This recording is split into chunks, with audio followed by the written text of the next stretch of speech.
Yang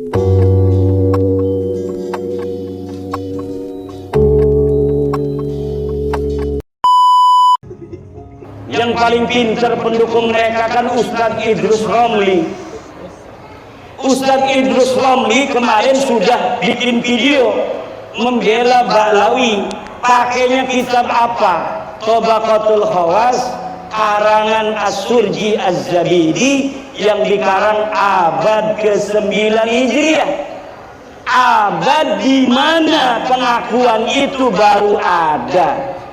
Ustadz Idrus Romli kalau sudah jawab, berarti itulah jawaban yang paling dia bisa jawab untuk saya. Dan jawaban itu tidak bisa menjawab, karena kalau abad 9 kitab yang lain pun sudah banyak yang ditulis. Ada Al-Burqah, ada Al-Juz'ul Latif, ada kitab Al-Jauharus Syafa. Yang saya inginkan sesuai dengan abadnya, abad ke-4, abad ke-5, abad ke-6, abad ke-7, abad ke-8. Di mana di abad-abad itu dengan tegas dikatakan bahwa Ahmad bin Isa tidak punya anak namanya Ubed. Bagaimana setelah 500 tahun ujug-ujug ada orang mengatakan bahwa Ahmad bin Isa punya anak Ubed. Ini yang dibaca oleh Ustadz Idrus Romli di YouTube-nya. Ada kitab namanya Tabaqatul Khawas karangan ulama besar. Di sini dinyatakan bahwa Ahmad bin Isa punya anak namanya Ubed. Tidak bisa, bos. Karena apa? Karena dia mendapatkannya dari kitab Tuhfatuz Zaman. Kitab Tuhfatuz Zaman yang dapat dari kitab As-Suluk. Dan kitab As-Suluk sudah terbukti yang dimaksud Ba'lawi itu bukanlah Ba'lawinya Ba'lawi sekarang ini. Dia Ba'lawi lain, keturunan Yaqtan, orang Arab asli Hadramaut, tapi bukan keturunan Nabi. Cuma ada kesalahan Syekh Al-Janadi di abad ke-8 mencatat seorang ulama silsilahnya nyambung ke Ahmad bin Isa dari yang bernama Abdullah. Dari kesalahan seorang sejarawan atau penyalin naskah inilah kemudian Ba'lawi mengaku dirinya keturunan Nabi, dan kita punya buktinya, bisa diuji.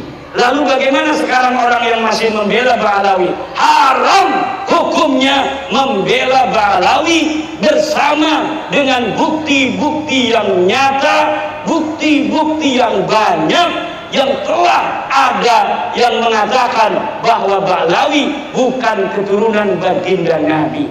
Kalau dulu sebelum ada penelitian saya, orang belum tahu dia benar apa tidak dia keturunan Nabi, maka orang mengakui dia keturunan Nabi tidak apa-apa.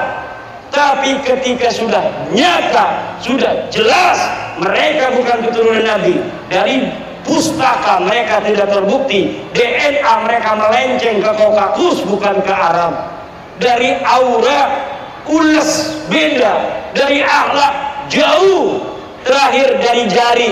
Kalau keturunan orang Arab, jari manisnya ini lebih tinggi daripada penuduhnya, seperti ini. Lihat, menurut Syekh Al-Muqrizi di abad ke-8, kalau kita ingin mengetahui dia orang Arab atau bukan, lihat dari jari kelingkingnya, jari manisnya, apakah lebih tinggi atau tidak daripada jari petunjuknya. Kalau jari kelingkingnya ini lebih tinggi daripada jari telunjuknya, maka dia adalah min naslil Arabiyah, dari keturunan orang Arab. Silakan bapak-bapak lihat jarinya masing-masing, jari manisnya apakah lebih panjang atau lebih pendek daripada penuduh. Coba itu, ibu, lebih panjang. Ini yang panjang. Ini maaf, ini bukan capres. Dia pendukung capres ini mah. Coba nih begini nih, ininya lebih tinggi apakah ini? Tuh begitu tuh, gituin tuh. Tuh, ini orang Arab bapak-bapak, min naslil Arabiyah. Ini sama, ini kalau sama begini orang India. Ada di dalam kitabnya Imam Al-Muqrizi di abad ke-8 Hijriah. Lihat di dalam kitab Al-Muqrizi masih berupa manuskrip. Nah, ini hanya tebak-tebakan aja, hakikatnya belum bisa dipastikan. Tapi kalau DNA itu hakikatnya 100% secara ilmu DNA. Coba Neng, Arab ini Arab nih. Ini bukan begini, bukan capres, bukan. Ini kita lagi ini kita orang Arab apa bukan? Ini bisa dilihat dari jarinya menurut Imam Muqrizi.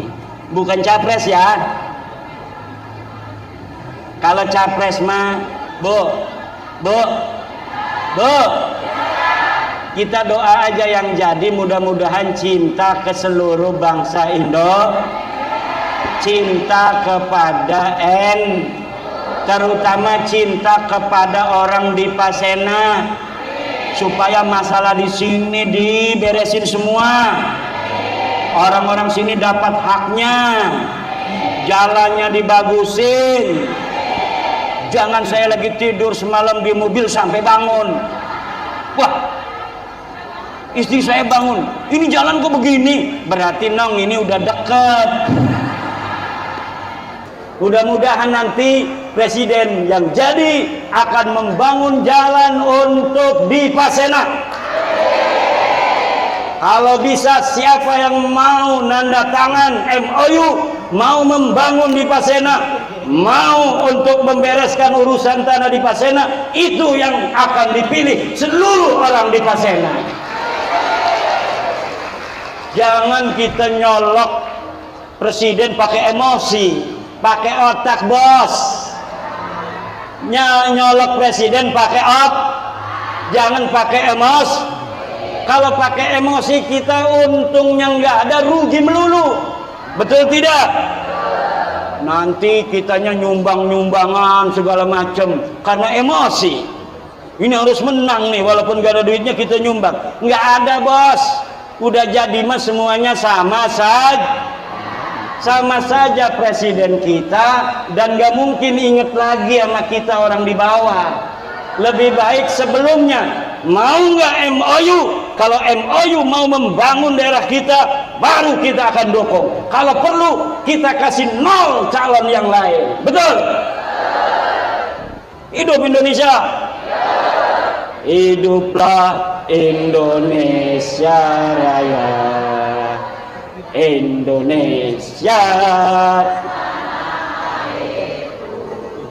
tanah tumpah darahku.